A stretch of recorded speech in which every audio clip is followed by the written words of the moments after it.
And 3, 2, 1.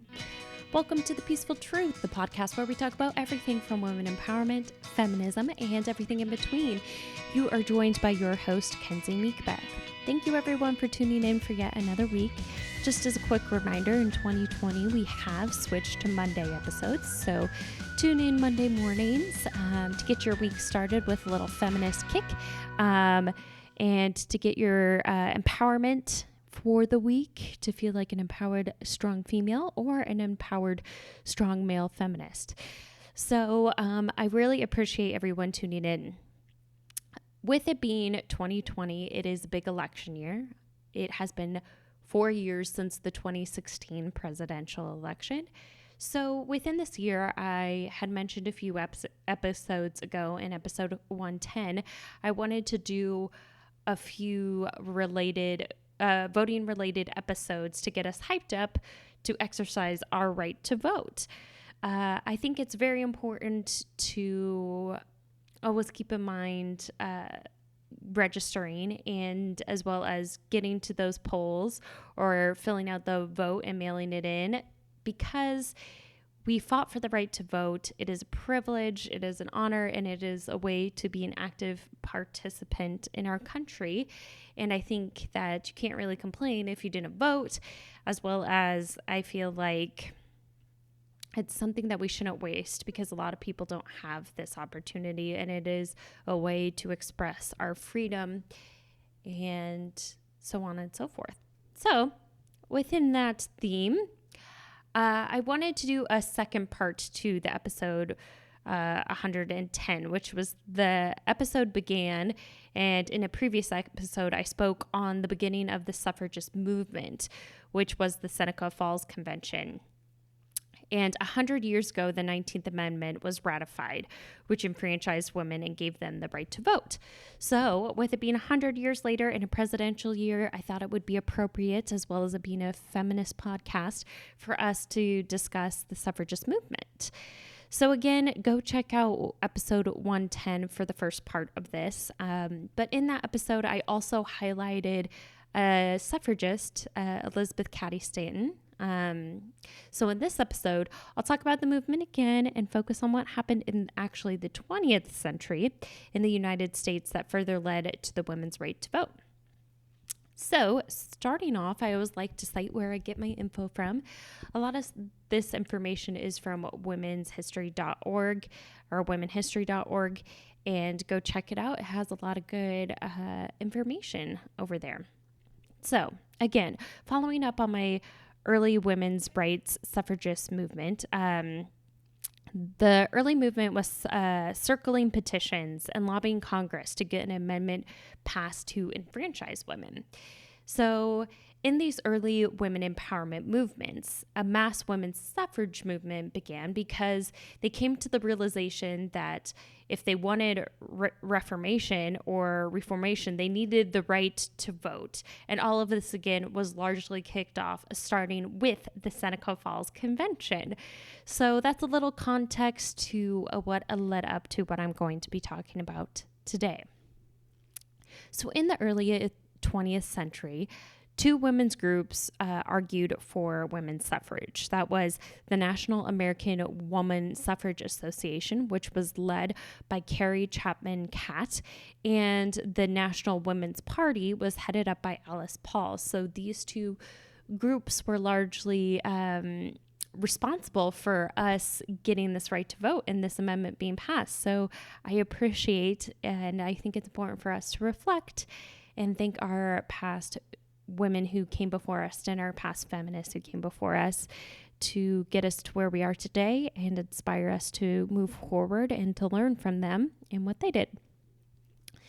So the first organization was considered more moderate than the second. They did campaigns in the individual states while also lobbying the president and Congress to pass an amendment. Their membership was in the millions. Again, this was the National American Woman Suffrage Association. While the second group, NWP, was considered more militant. I didn't see anything within the website that was like extreme, but maybe back in the day it was considered militant. But but I just think they were exercising their freedom of speech and arguing for the right to vote. Anyway, that included picketing outside the White House. And again, I guess that's mildly more radical than going state to state. But anyway, the combined efforts of the two groups led to the 19th Amendment being ratified 100 years ago. And in this episode, I wanted to highlight Alice Paul because she was the leader for NWP, that second, more militant, quote unquote, organization. So again, this comes from the womenshistory.org website, and the article on Paul is edited by Dr. Deborah Michaels. So want to give credit where credit is due. So again, Paul's activism began actually at an early age. Her father was a Quaker, and her parents actually embraced gender equality and education for women. And I'm sure back in the early 20th century, that's pretty radical of a thought to have. So that's pretty dope that those were her parents. It's pretty lucky. And her mother, who was also a suffragist, brought Paul when she was a child with her to different women's suffragist meetings, or maybe just when she was a little older. But either way, her mother brought her along and kind of taught her the way. So Paul got her degree in biology, and she also attended Columbia for her master's in sociology. I'm sure all of this is rare to be a female and also kind of taboo because you're supposed to kind of be settling down, I'm sure, very early at this point. So she's breaking all the rules by focusing on her studies. And from her master's, she actually became a doctor. So her name is Dr. Alice Paul, and she got her PhD.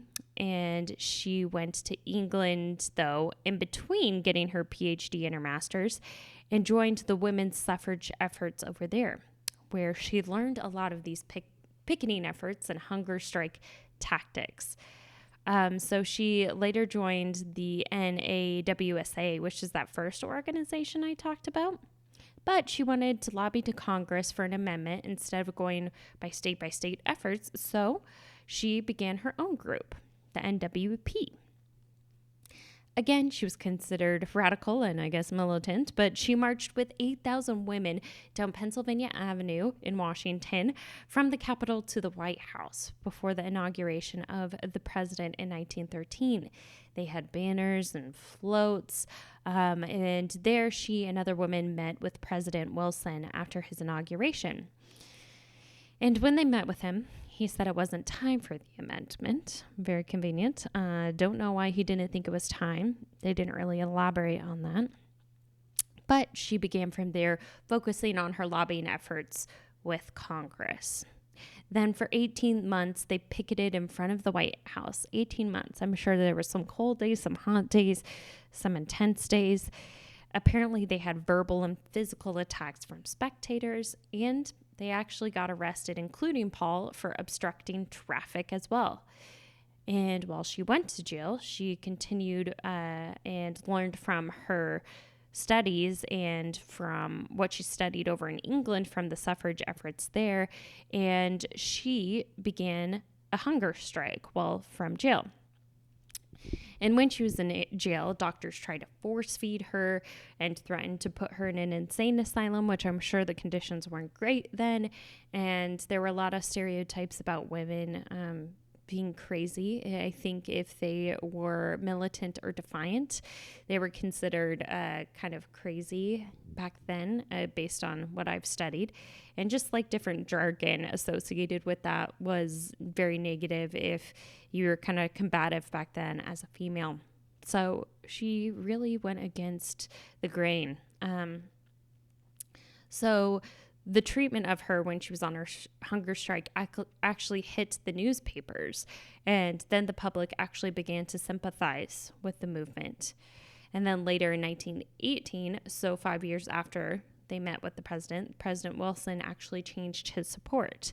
Again, in the past, he said it wasn't time for the amendment, and he did change his support after all of her efforts and after both of those two organizations' efforts. But I'm sure Paul played a big role. And 2 years later, the Senate followed. And now 100 years later, we're able to vote in this next 2020 election. So I thought those stories were really cool and a good way to wrap the first episode that I discussed the Seneca Falls Convention. And with it being 2020 and 100 years later, I just encourage you to be an active participant, pay attention who you're able to elect in the different debates, do your research, find the candidate that you think will be great, and really exercise your vote here in 2020 so that we get a president that I feel like will further amplify the women's movement and women empowerment. And you can change your fate and the projection of this country. I feel like in the past few years, as we've continued movements similar to the suffrage movement, like International Women's Day and also the annual Women's March in January, I think it's been powerful. And the Me Too movement in the past few years has shown that efforts like this do make a change. I know there's not necessarily been a law, but I feel like society has changed and women's voices have been heard finally when we were too afraid and shamed and rightfully so not rightfully so, but we were put in a box and we were rightfully so scared to speak out because there was threatening and it was a shameful thing to happen. And now the second resurgence in a movement has come about, or an additional movement, women's movement has come about with the Me Too movement. And I think things like this, if we follow it in our sisters' steps from in the past, that we can continue to make change and make them proud and do something really powerful. So I hope this kicked off your week in an uplifting, motivating way. Maybe it inspired you to continue being a kick-ass female this week. I always like to wrap my episodes with something I'm looking forward to. This week, what am I looking forward to? I've been actually really getting into recipes and getting into dinner and like really playing with flavors. And I think I'm pretty pumped to do that some more this week.